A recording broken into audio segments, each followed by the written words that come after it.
그리스 로마 신화에서 제일 인기 있는 영웅은 단연 헤라클레스입니다. 가장 풍부한 에피소드를 갖고 있기도 하죠.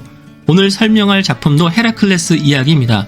이 작품은 대이탈리아 천창관에 전시되어 있습니다. 이름에서 까라바조의 류트 연주자가 전시되고 있는 소이탈리아 천창관보다 규모가 크겠구나 짐작할 수 있습니다. 걸려있는 작품 수도 많아서 아무래도 더 웅장한 느낌입니다.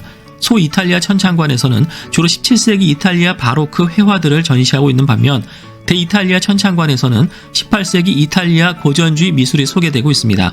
그중 18세기 이탈리아 화파를 이끈 중요한 두 명의 화가가 있는데요. 베네치아의 까날레토, 로마의 바토니입니다. 두 화가는 활동 지역이 다르고 장르도 달랐기 때문에 동시대 화가이면서도 접점이 없었습니다. 그런데 이 두 화가를 묶어주는 것이 있으니 바로 그랜드 투어입니다. 독일의 대문호 괴테도 그랜드 투어를 한 후에 이탈리아 여행기를 남기기도 했죠. 18세기 그랜드 투어의 시기에 영국에서 이 두 화가의 인기는 매우 높았습니다. 그랜드 투어 덕분에 고전주의가 부흥할 수 있었다고 할 때 그 분위기를 가속화시킨 화가들입니다. 까날레토를 흔히 베두타 화가라고 하는데요. 도시를 조망한 풍경화를 그렸기 때문입니다. 그에 비해 바토니는 초상화와 알레고리 신화 이야기를 그렸습니다. 영국 그랜드 투어 여행자들은 로마에 가면 꼭 바토니를 찾아가서 멋진 이탈리아 고대 유적지를 배경으로 초상화를 그리곤 했습니다. 까날레토에 대해서는 다음에 소개하기로 하고 오늘은 바토니의 작품에 대해서 이야기하겠습니다. 바토니는 신고전주의의 창시자라고 여겨지고 있습니다.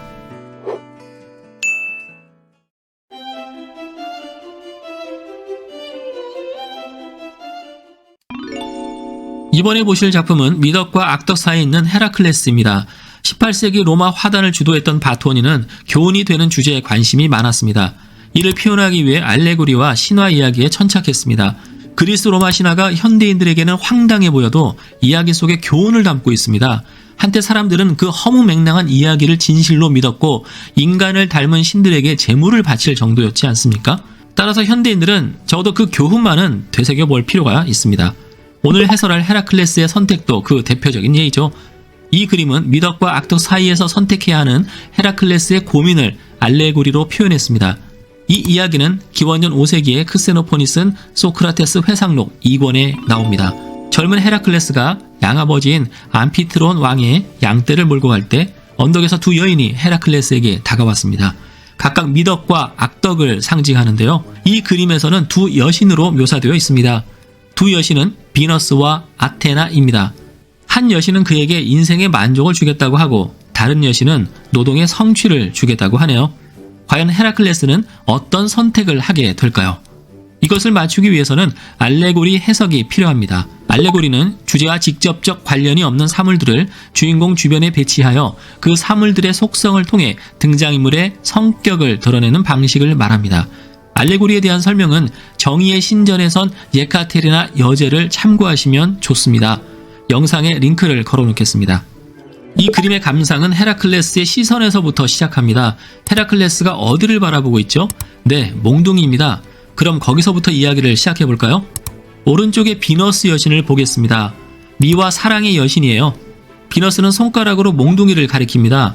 헤라클레스에게 힘을 주겠다는 것이죠. 그리고 여신의 손을 따라 올라가면 한쪽 가슴이 봉긋이 드러나 있습니다. 쾌락을 주겠다는 것이죠. 가슴을 지나 왼손을 따라 올라가면 장미꽃을 들고 헤라클레스를 유혹하고 있습니다. 장미는 비너스의 꽃으로서 최고의 아름다움을 상징합니다. 나를 선택하면 장미와 같은 향기롭고 아름다운 삶을 주겠다는 것이죠. 여기까지 볼 때 남자에게는 인생 최고의 선물입니다. 힘과 쾌락과 영광을 얻는다면 인간으로서 뭘 더 바라겠습니까? 그런데 비너스 여신의 발을 보세요.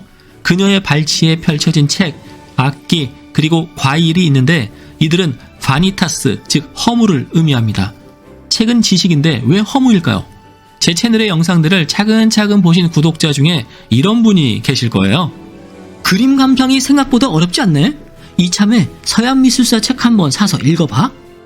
자목 기대하고 책의 첫 장을 펼치면 어떤 일이 벌어집니까? 어려운 단어, 전문 용어를 만납니다.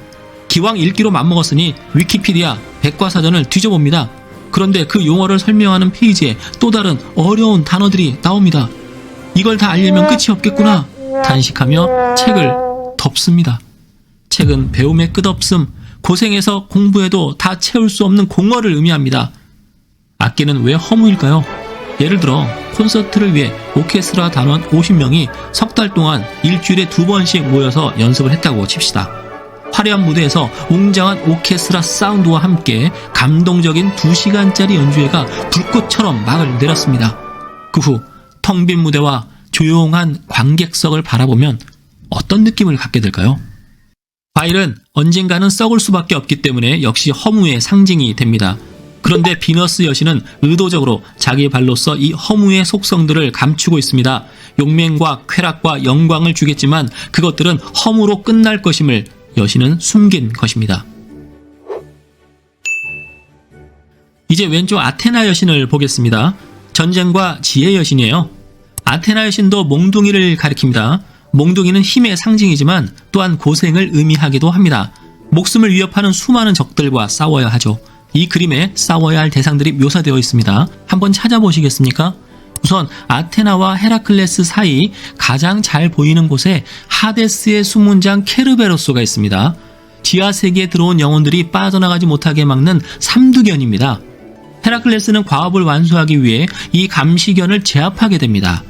그 다음 몽둥이를 따라 내려가면 왼쪽 아래에 푸토가 사자머리를 누르고 있습니다. 앞으로 헤라클레스가 싸워야 할 거대 괴물 네메아의 사자를 묘사한 것입니다. 나중에 헤라클레스는 이 사자 가죽을 벗겨서 쓰고 다니죠. 아직 사자를 처치하기 전이므로 여기서는 사자 가죽을 쓰고 있지 않습니다. 마지막으로 사자 위에는 머리 9개 달린 히드라가 있습니다. 이 뱀에게 물리면 신들조차 목숨이 위험할 정도로 맹독을 뿜어냅니다. 악정고투 끝에 히드라를 처치하는 데 성공하지만 나중에 히드라의 독 묻은 옷을 입은 헤라클레스는 죽음을 맞이합니다. 아테나 여신이 가리키는 왼손을 보세요. 산 위에 신전이 보입니다. 아테나는 비너스처럼 결말을 감추지 않고 모두가 볼 수 있는 산 위에 두었습니다. 고난의 삶 끝에 신의 반열에 오를 것이라는 암시입니다. 몽둥이를 바라보며 깊은 고민에 빠졌던 헤라클레스는 결국 인간을 위해 헌신하기로 합니다. 그리하여 헤라클레스가 살아있는 동안 이루었던 희생적 삶은 헤라클레스의 12가지 과업이라는 신화로 남게 됩니다. 그리고 제우스는 히드라의 독으로 인해 헤라클레스가 죽음을 맞이하자 그간의 공로를 인정하여 하늘의 별자리로 만들어주니 곧 헤라클레스 자리입니다. 바토니는 이 그림을 통해 흥진 비례, 고진 감래의 교훈을 전달해주고 있습니다.